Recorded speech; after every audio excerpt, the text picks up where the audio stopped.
پڑھتے ہیں یا مسلمان کی صف باندھ کر نماز پڑھتے ہیں، یا مسلمان جو صف باندھ کر نماز پڑھتے ہیں، یا پھر سے مراد مجاہدین جو صف باندھ کر جہاد کرتے ہیں۔ یہاں صف باندھنے والوں کی قسم ارشاد فرمانے سے معلوم ہوا کہ صف باندھنا بھی کوئی اہم کام ہے، صف باندھنا بھی فضیلت والا اور اہمیت والا کام ہے۔ نماز میں صف باندھنے کے بارے میں سیدنا ابو ہریرہ رضی اللہ عنہ سے روایت ہے، مالک جنت رسول رحمت صلی اللہ علیہ وسلم نے فرمایا، اے لوگو نماز میں صف کو قائم کرو، کیونکہ صف کو قائم کرنا نماز کے حسن میں سے ہے۔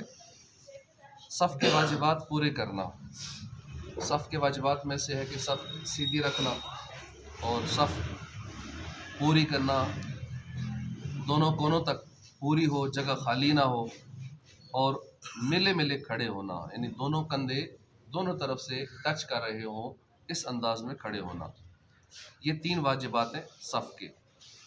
نماز میں صف سے متعلق 3 باتیں واجب ہیں: تسویہ صف، صف سیدھی کرنا، یعنی تمام صف والوں کا اپنی گردنیں، کندھے، ٹخنے ایک سیدھ میں رکھنا۔ گردنوں کا قدرتی طور پر جو اونچا نیچا ہونا ہے وہ معاف ہے کہ بعض لمبے ہوتے ہیں، بعض بستہ قد ہوتے ہیں۔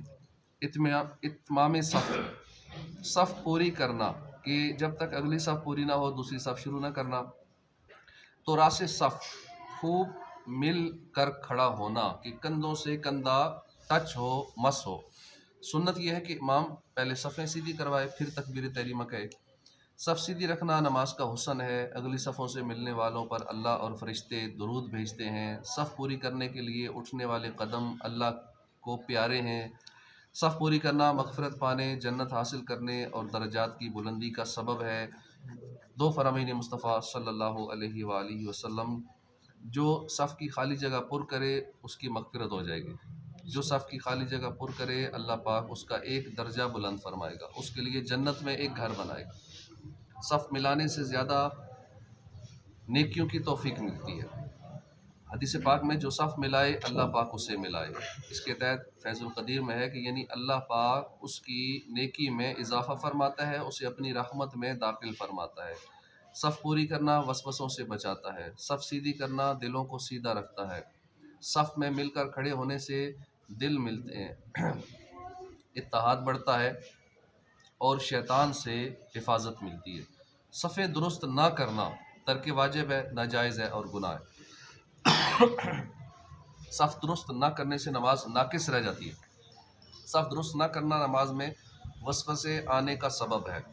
حدیث پاک میں کشادگی بھرو کیونکہ شیطان تمہارے درمیان بھیڑ کے بچے کی طرح گھس جاتا ہے۔ صف سیدھی نہ کرنے میں چہرہ بگڑنے کا اندیشہ ہے۔ سیدنا ابو امامہ رضی اللہ عنہ سے روایت ہے، رسول کریم صلی اللہ علیہ وسلم نے فرمایا، ضرور تم صفیں سیدھی کرو گے یا تمہاری شکلیں بگاڑ دی جائیں گی یا آنکھیں اچک لی جائیں گی۔ صفیں درست نہ کرنا رحمت سے دوری کا سبب ہے۔ حدیث پاک میں جو صف توڑے اللہ پاک اسے توڑے، اس کے تحت فیض القدیر میں لکھا ہے کہ اللہ پاک اسے ثواب اور رحمت سے دور کر دیتا ہے یا اسے مزید نیکی کی توفیق نہیں ملتی۔ صف ٹیڑھی ہونے سے دل ٹیڑھے ہوتے ہیں، اختلاف بڑھتا ہے، لڑائی جھگڑے پیدا ہوتے ہیں۔ فرمان مصطفیٰ صلی اللہ علیہ وسلم، سیدھے رہو، الگ الگ نہ رہو ورنہ تمہارے دل الگ ہو جائیں گے۔ اللہ کے بندو اپنی صفیں سیدھی کرو ورنہ اللہ پاک تمہارے درمیان اختلاف ڈال دے گا۔ یہ صفیں سیدھی کرنا اتنا اہم کام ہے، اس کو ہمیں توجہ رکھنی چاہیے۔ نماز شروع کرنے سے پہلے صف کو سیدھا رکھنا چاہیے، کندھے ملا کے کھڑا ہونا چاہیے، دونوں کونوں پہ دیکھ لینا چاہیے کہ کوئی جگہ خالی تو نہیں ہے۔ اللہ پاک ہمیں عمل کی توفیق عطا فرمائے۔ الحمدللہ۔